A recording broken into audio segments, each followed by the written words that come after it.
tes films préférés? Tu vois plein de DVD de films. Est-ce que tu vois un de tes films préférés? Je pense qu'il n'y a pas. Mon film préféré, ça fait rire les gens, c'est Johnny Guitar. Toujours. Ah, Nicolas Ray. Nicolas Ray. Un western merveilleux qui parle de l'industrialisation des États-Unis, chemin de fer. Et c'est le premier film féministe. C'est ça qui est fou. Qui est géré par une femme qui est un grand, grand personnage.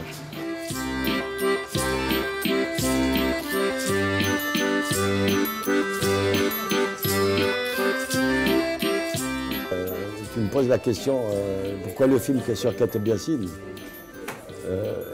Ce qui est rigolo, c'est qu'il y a une histoire derrière. Bon, c'est un personnage culte, c'est une référence. C'est comme pour les Français, Jean-Paul Sartre ou Rimbaud, ou les Américains, Hemingway ou Kerouac. Enfin. Et donc je l'avais aperçu, j'étais voir, quand j'étais lycéen, on nous emmenait au lycée, comme tous les lycées du monde, voir ces spectacles qui nous impressionnaient. Et on voyait une réflexion juste et forte et poétique. Mais après, j'étudiais à l'INSAS. Bon, je fais des ellipses, j'étudiais à l'INSAS.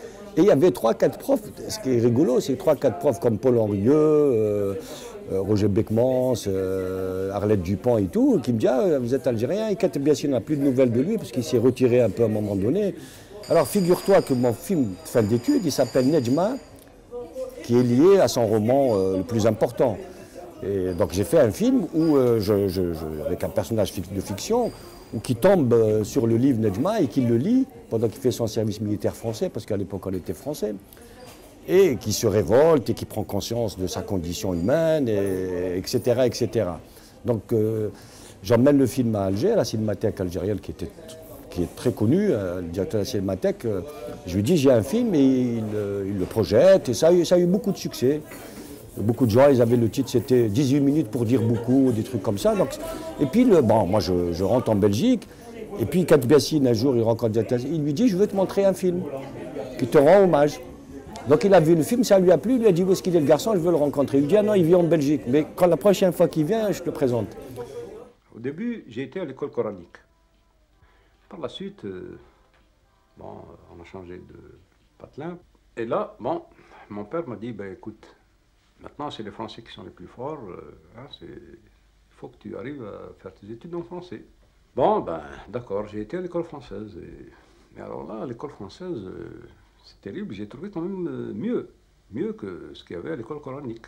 Et en particulier l'institutrice, de laquelle je suis tombé amoureux, terriblement amoureux. Une jeune fille terrible, très émouvante. C'est bien simple, si elle me donnait un devoir, je faisais tout le livre. Tout le livre d'arithmétique, mais alors vraiment, je faisais tout le livre.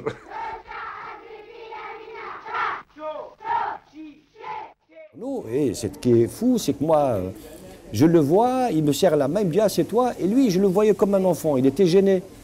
Donc, je ne savais plus gérer ça. Moi, je rencontre un personnage culte comme ça, un mythe. Et donc, après, ça a duré 3 années, notre relation. Et dans l'idée de faire un film et de partager ma relation avec lui. Le but du film, c'était de partager ce que j'ai ressenti pour lui. Et heureusement que le film a été fait, parce qu'un an après, il décède. Et ça reste le film référence par rapport à lui, où ça passe un peu partout dans le monde. Et à un moment donné, j'ai compris que faire un film c'est un film, que ce soit un documentaire ou une fiction.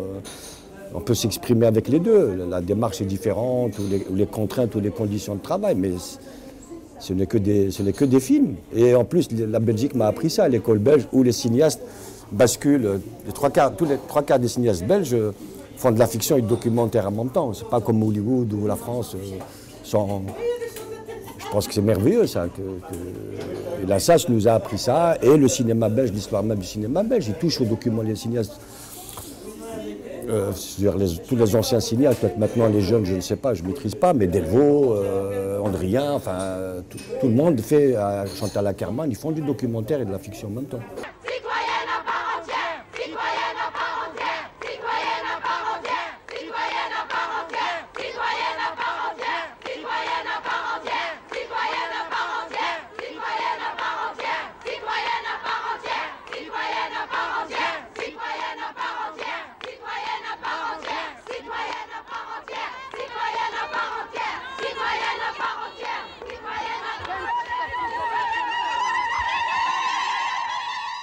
directeur de l'Assas m'a fait venir. J'ai montré du coup ce que j'avais fait avant et il m'a proposé de rentrer à l'Assas et d'enseigner.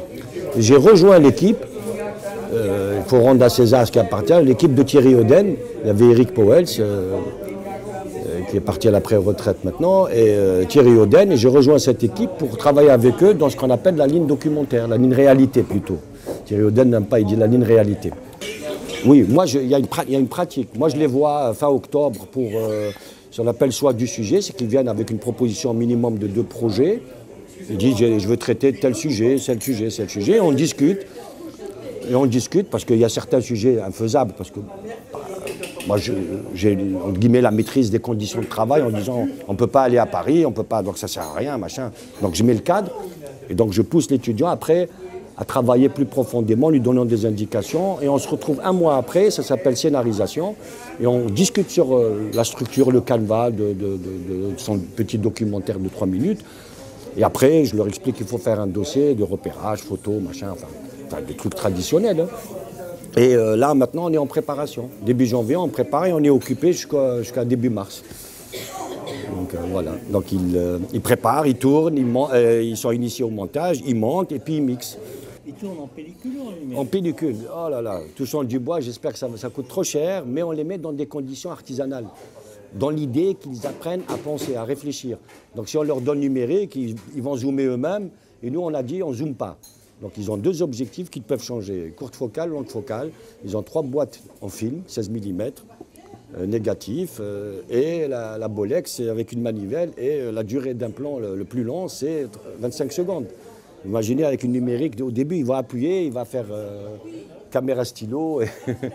Donc on les met dans des conditions, dans des contraintes artisanales. C'est-à-dire qu'il n'y a pas d'artifice du zoom, où il a 1 heure, il peut rebobiner, regarder si c'est pas bon, effacer et mettre dessus. Là, il ne peut pas. Hein. Donc il doit assumer ses plans. Donc il a plus d'angoisse au sens noble du terme. Ça veut dire qu'il doit s'arrêter et de dire qu'est-ce que je fais maintenant après avoir fait ce plan-là, où je me mets. Alors, il change. Donc il apprend à mettre en place, à réfléchir. Et c'est très bénéfique. Hein. If I was a felon, would you let me in? If I was a beggar, would you expect I'd sin? But I steal all your gold and your silver, and I look you my... Donc j'ai fait maths sup, un peu après. Mais le cinéma, je voulais faire. Mais j'étais un matheux. Hein. Mais les maths, c'est aussi l'espace. Hein. Il y a un lien.